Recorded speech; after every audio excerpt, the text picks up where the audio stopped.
This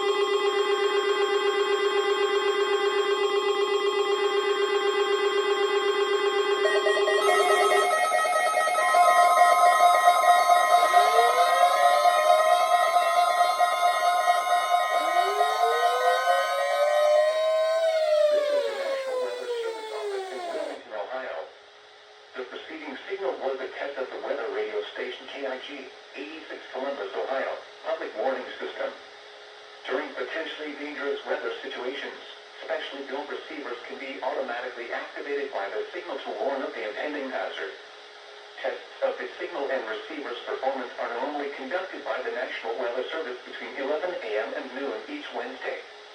If there is a threat of severe weather, the test will be postponed to the next available good weather day.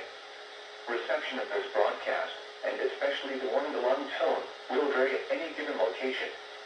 This variability, normally more noticeable at greater distances from the transmitter, can occur even though you are using a good quality receiver in good working order. The warning alarm tone will be activated for hazardous watches and warnings for the following counties: Champaign, Clark, Delaware, Fairfield, Fayette, Franklin, Greene, Hocking, Knox, Licking, Madison, Marion, Morrow, Muskingum, Perry, Pickaway, and Union. This concludes the weekly test of weather radio station KIG, 86 Columbus, Ohio.